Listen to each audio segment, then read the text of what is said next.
Everyone has 2 blocks and a strap, blanket. So our reading for the day, perception. Whenever we feel burdened and lost or fragmented and bereft, the strength of our attention is a way back to feeling vital and alive.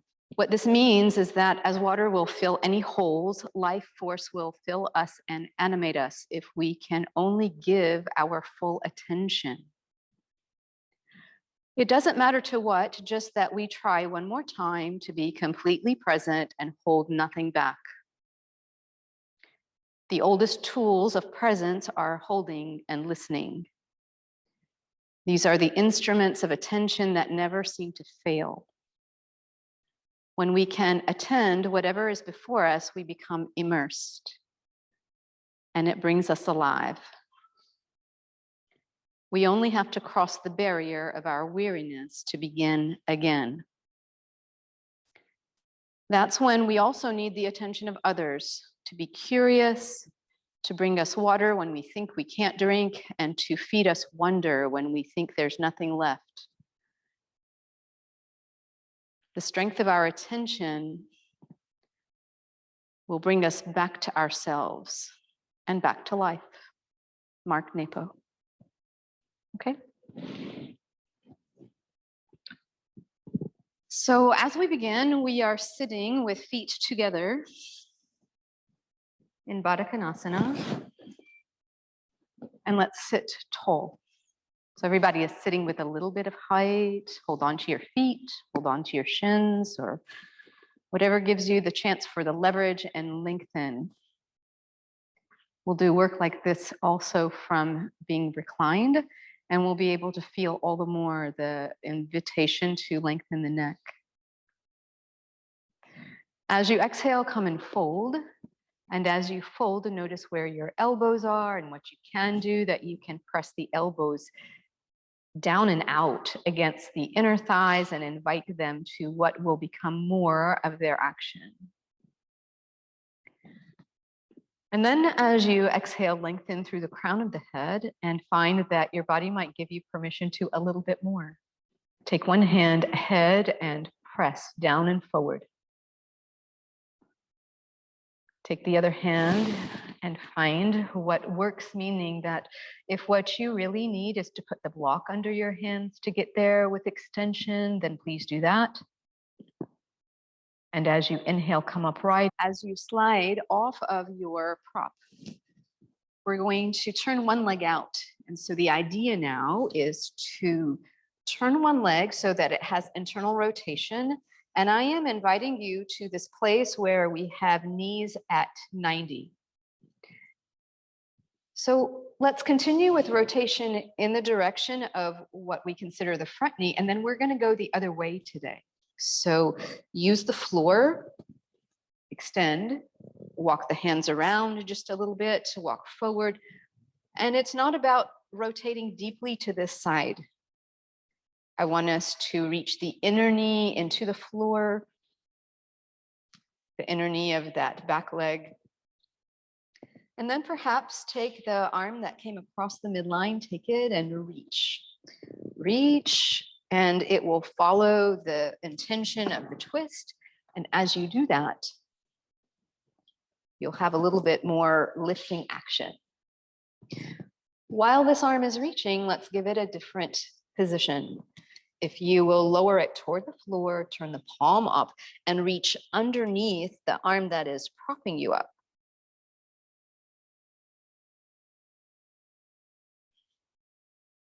Look down to where those fingers are going.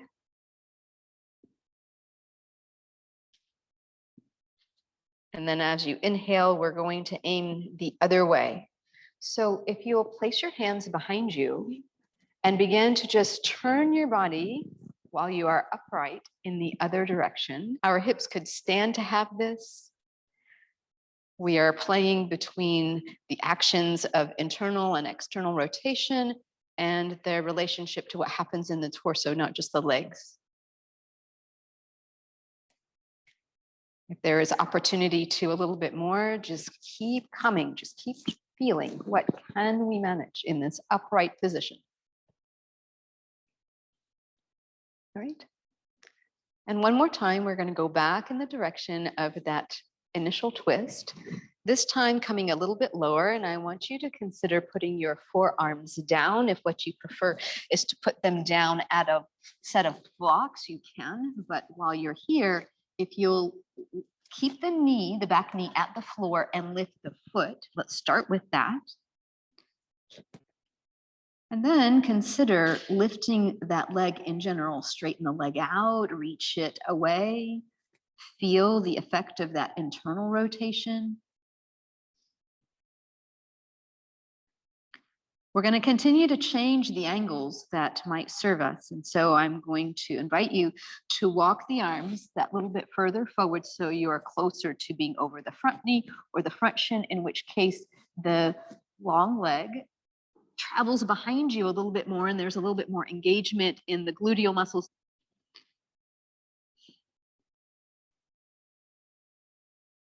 And inhale and come on up. We want all of that on the other side, and in simple way to rock the legs over, look down and notice that you have 90 degrees at all of these angles you're seeing in your legs. You can flex your feet, come sit nice and tall, turn a little bit, walk the hands out, turn a little bit more, and just ease in. So some of this work reminds us of what happens in poses and preparations that belong to pigeon, and there are several. All right, take that outside arm and reach it across. We are not on our sitting bones, we are at the outer leg. We've explored pulling the legs toward each other, adding some action that way. We can lower that arm and reach it underneath. So it comes to reach underneath the propped up arm, the palm is up. And here that strengthening aspect of the twist becomes a little bit more enhanced.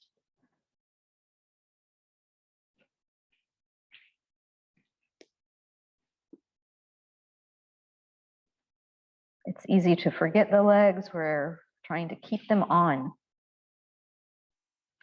As you inhale and come upright, here comes that twist in the other direction. So we want to come upright, prop ourselves up, and just really think about how we can turn the upper body in the other direction. Oh, that's asking a lot, actually.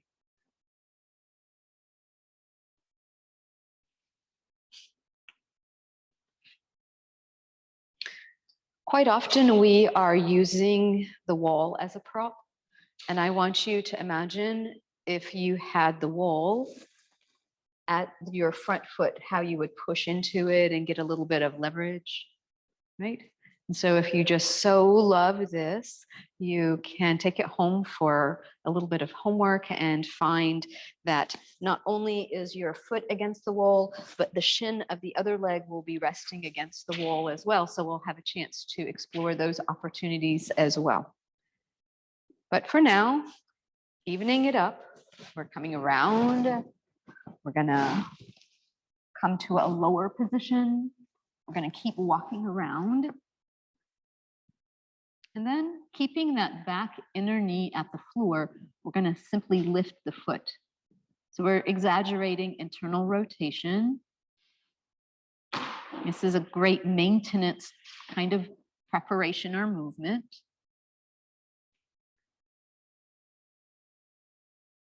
And then as you give it a rest, straighten the leg, lift it, feel how that is different.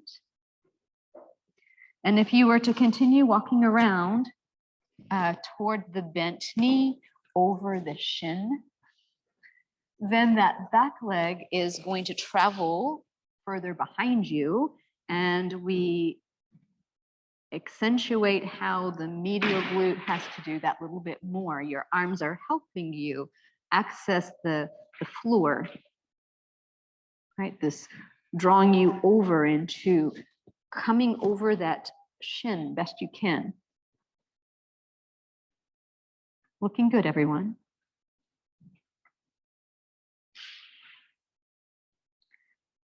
And inhale and come on up. So this gets us ready to take on cow face pose with a little bit more of its classical form. And you might need a blanket. I turned mine so it's not going to be underneath my legs. You could sit a little taller on your blanket. And so therefore I'm folding mine just a little bit more. I am sitting on the blanket and it is mostly behind me so that it's not going to be in the way of the legs. You may want to fold it deeper or to add sitting at the block and a blanket. And I'm going to start with one knee underneath me and it points forward. And then I'm going to bring the other knee so that it stacks.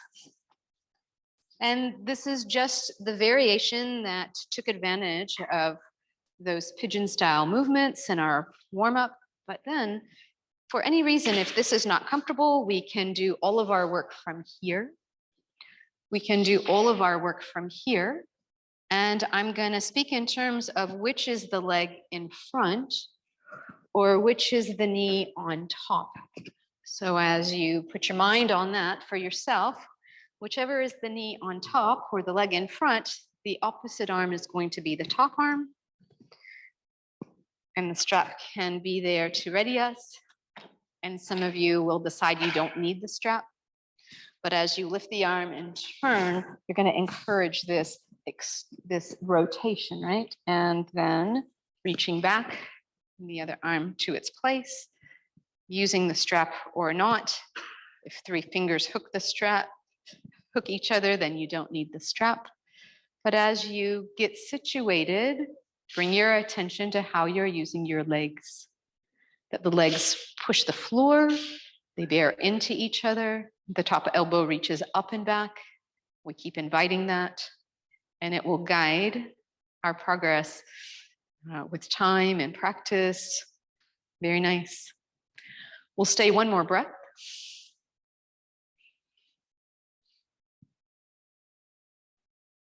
And then we're coming into a little bit of a fold.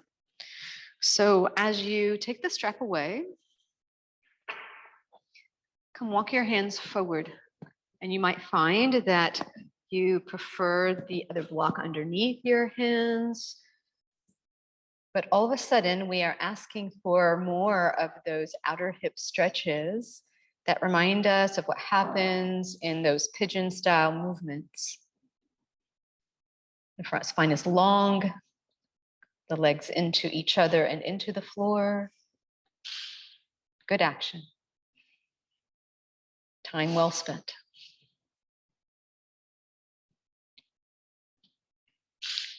As always, I like to string a few poses together. So from here, as you come upright, that leg in front or that knee above is going to come to being planted right here. And the idea still is to keep guiding the knees toward the midline. Sit nice and tall. And then turn. If you're holding your left knee, you're turning to the left. If you're holding the right knee, you're turning to the right.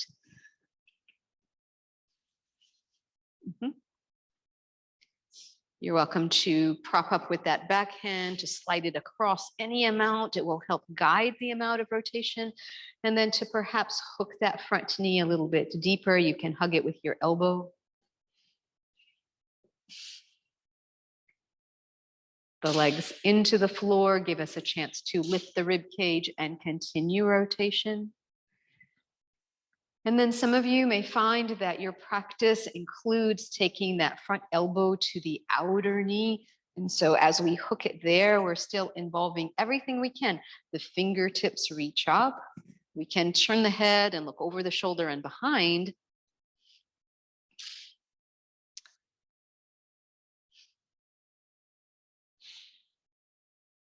If your elbow is to that outer knee, consider exploring lowering the arms so that it reaches toward the floor. Just feel what happens when that's the leverage. And then what do you find when you turn your head and look over the shoulder, the other shoulder? So if you're turning to the left, look over the right shoulder. If you're turning to the right, look over the left shoulder and down toward the floor and just feel what happens. Exactly. It turns on a little bit more muscle power in the back body, right? Something else cinches up and helps you. Beautiful. And inhale and come on back. So we were able to use those two poses together to just keep the outer hips in their stretching position. This is in our favor. Let's do all of that on the other side. So I want to park that knee. Hang in there. And then bring the other leg. Think about what you had on the other side. Recognize this orientation might present its own specific detail of care. And then getting the strap ready. So that top arm explores external rotation. And when we lift the arm and work from there and lift the side ribs, we are encouraging as much of that as possible. It's the head start. The other arm, internal rotation, and we're going to keep on sliding it up, using the strap if necessary, coming back to our legs.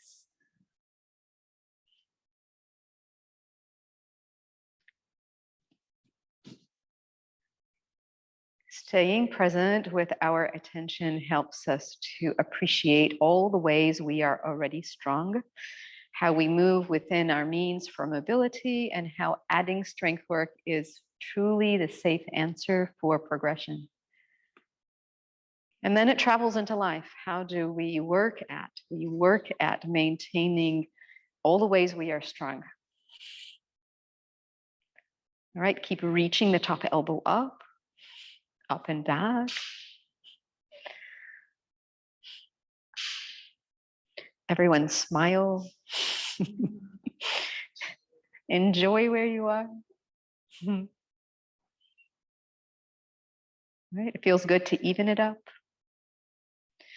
And then with the next inhalation at your ease, we are undoing the strap and maintaining some of what we're working on. We're not in a hurry to give it away.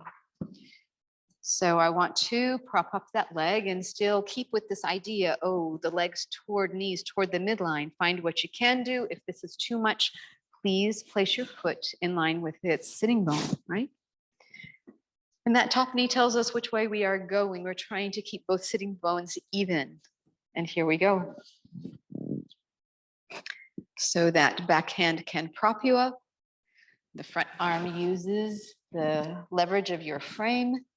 As Mr. Anger says, the frame of your body is the first prop.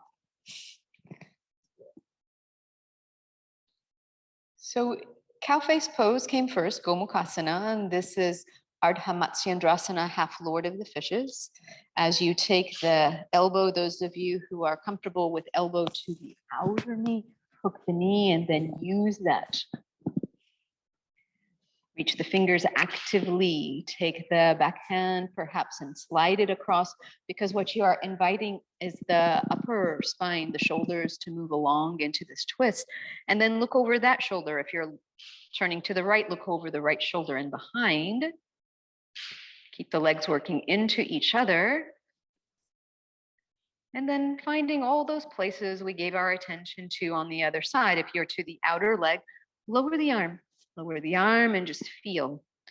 Where we are aiming in the future is to reach around the thigh and around the back and to hook our hands together in between that eye of the needle, but giving time equally to turning the head and looking down and back over the other shoulder. What holds us? Exactly. We are cinching up the muscles that are holding us just that little bit more.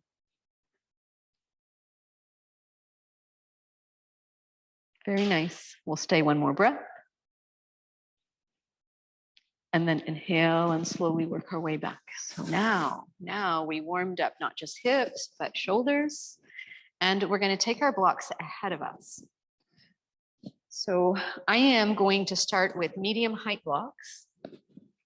Then I'm going to add the blanket. So I'm opening up the blanket, leaving it so that it rests across.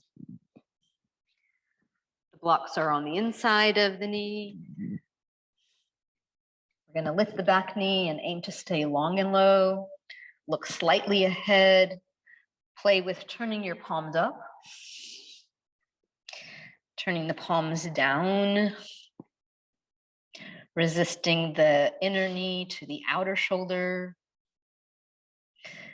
And then keeping the outside arm where it is and sneaking the inside arm to a different destination. So for example, my left leg is forward and I'm going to keep my right arm where it is.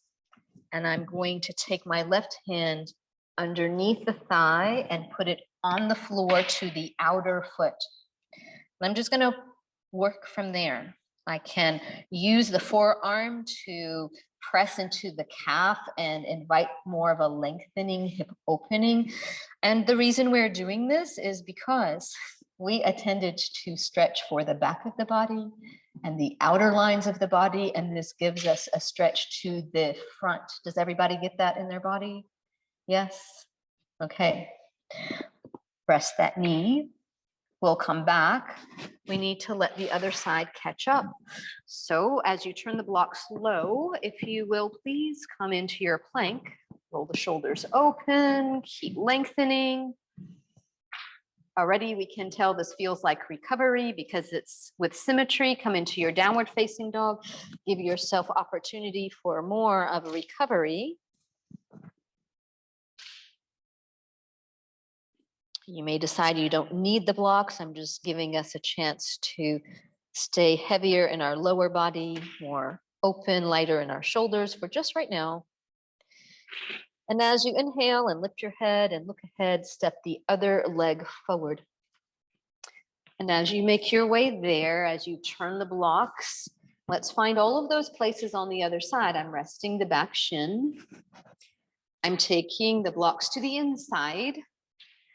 Coming down to rest the forearms. It is an option. You are welcome by all means to stay higher in your body, but I am after how the shoulder uses the leg and how the shin presses the blanket. And we could stay here.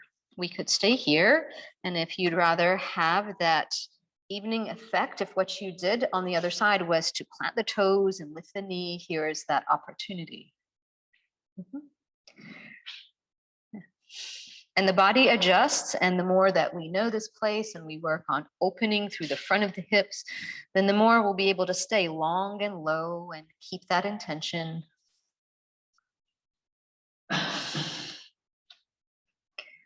Attention within the field of awareness.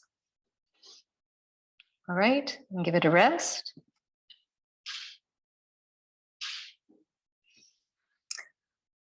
And so as we come and go from that place, we give our body a little bit of a lull, a little bit of quieting, and then re-energize.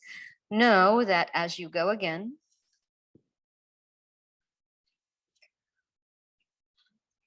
as you get your bearings, we'll take the inside arm, slide it underneath, place it at the floor, continue to use both arms. And what we're doing here is inviting a little bit more hip opening. The forearm presses forward into the calf. The back heel gets to reach with a little bit more effect. We are reminded to stay long through the neck and to look slightly ahead. It's very easy to hang the head. Beautiful. Let's stay 2 more breaths.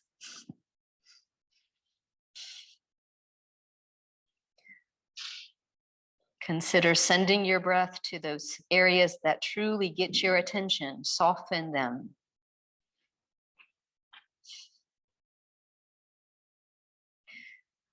As you exhale next, return to the blanket, shins at the blanket, feet are propped, and we're gonna have a filler before we come and repeat. So I'm asking you to take a block in your hands. And we'll start first by dropping our body weight back. And as you get there, press the shins down and back, keep broadening across the collarbones, and then come back upright. This time, you're knowing your endpoint, you're going to turn to one side or drop your body weight back. Just feel where you get. Exactly. And inhale and come on back. Nice. As you exhale next, getting to the other side, finding that the foundation stays on. Inhale and come on back. So if you like those preparations, continue. If you want to up the ante, 2 blocks. All right. Especially those of you who have cork blocks, they're a little bit heavy, so take that into consideration. So push the blocks into each other, reach the arms away, drop the body weight back. Come on back. To one side. Ooh, I know. It tells us what to do. Come back to center. Exhaling in the other direction. Nice.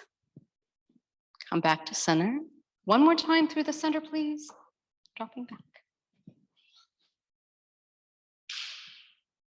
Beautiful.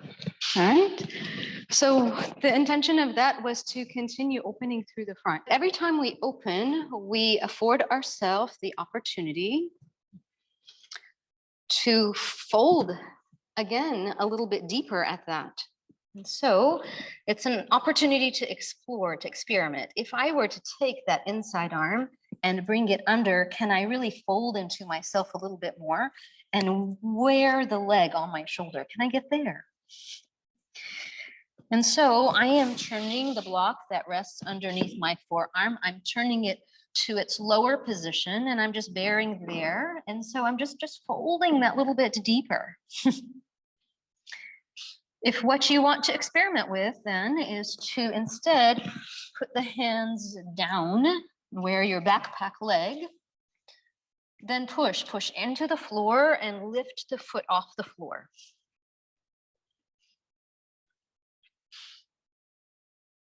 And then slowly give it away. As you make your way towards standing, we're going to turn the back foot out. Take the arms ahead and come into that warrior one just to continue with this opening of the body.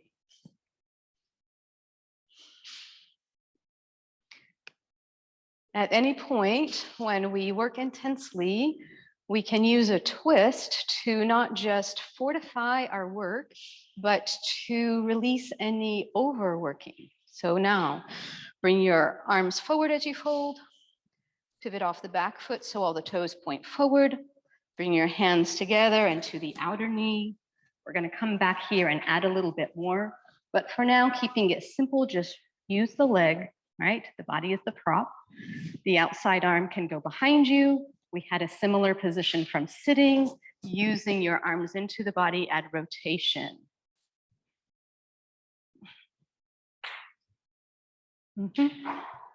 Nice. Pull the legs toward each other, just for this next breath. Nice. Inhale, send the arms forward. Let the legs push away from each other. Inhale, come up right. Exhale, come around and down. And I'd like us to come back into plank with or without the blocks. The shoulders open, please. Bend in the elbows, allow yourself to drop just that little bit. Sneak into your upward facing dog, move the ribcage forward. Come into your downward facing dog. Allow your body the recovery.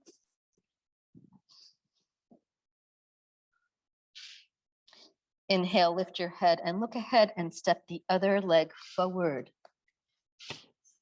Okay.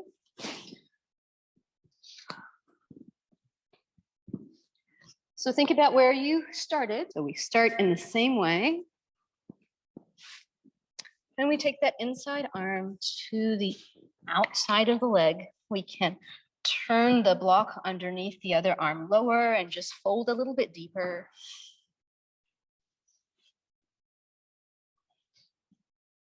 Each side is well different.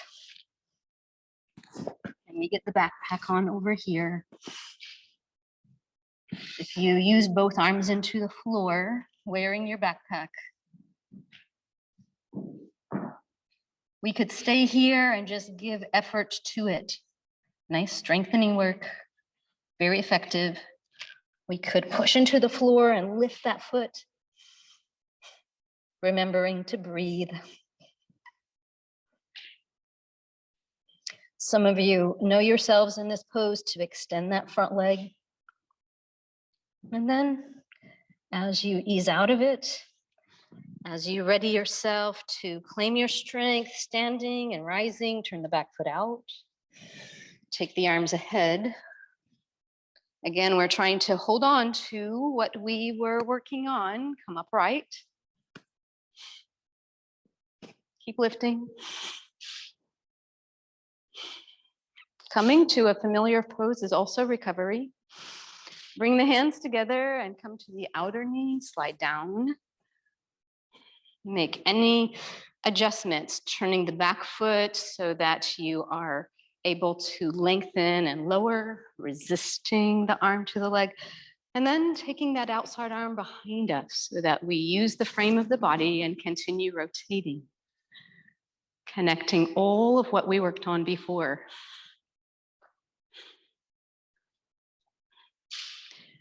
Consider pulling the legs toward each other.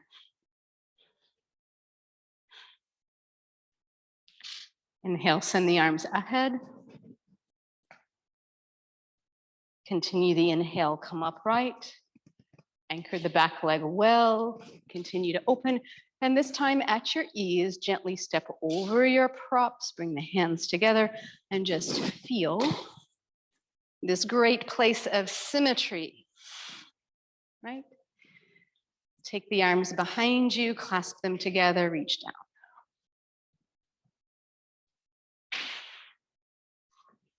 Do you sense that opening of the front body? You'll recline onto your mat, and as you make it all the way down, place your legs on the blocks, drape them over, bear down, lift your pelvis, lift your legs, flex your feet, and just notice how your body welcomes this engagement.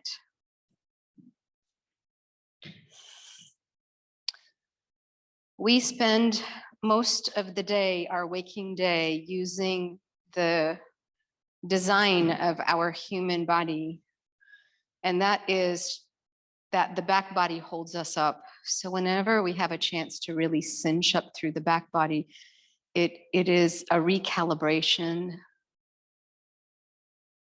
And so now as you relax, turn the blocks to their lower height and continue to drape the legs and turn the palms up. Give your attention to slow, deep breathing.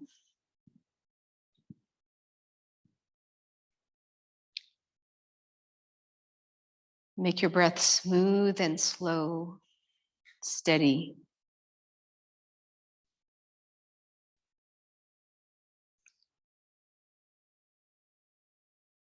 Opening or closing your eyes is your choice.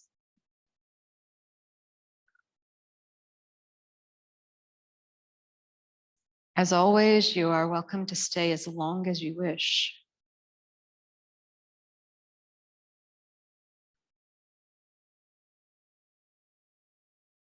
I am going to read again what we started with.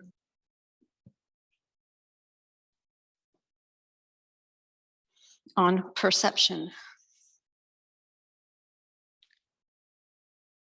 Whenever we feel burdened and lost, or fragmented and bereft, the strength of our attention is a way back to feeling vital and active.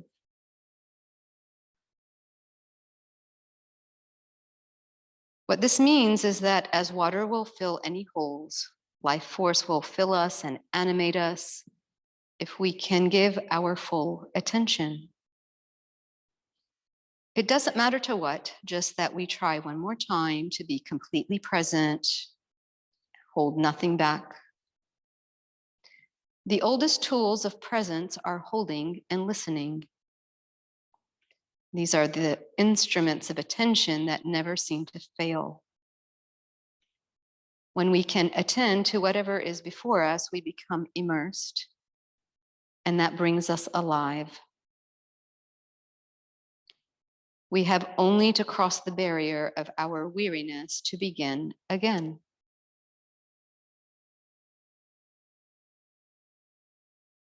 That's when we need the attention of others, to be curious when we're numb, to bring us water when we think we can't drink, and to feed us wonder when we think there's nothing left. The strength of our attention will mend our outlook if only we give ourselves to life again. Mark Nepo. So if you will now bring your knees to your chest and hold on underneath your knees. And I want you to notice the residue of your practice. While you're holding your knees, can you send your feet, soles of the feet, toward the ceiling? And can you slide your hands up, whether they're to the inner leg or the outer leg, so you're inviting your knees past your armpits to the floor? This is happy baby pose or dead bug pose, however you wish to call it. So part of our hip opening is to gain that mobility to allow us not just to open, but to fold into ourselves. And so this folding action that we did in lizard pose, we can access it here with more support. Cross at the ankles and hold your feet or your shins. Pull everything in closer to you. And then roll to one side. Press up and sit.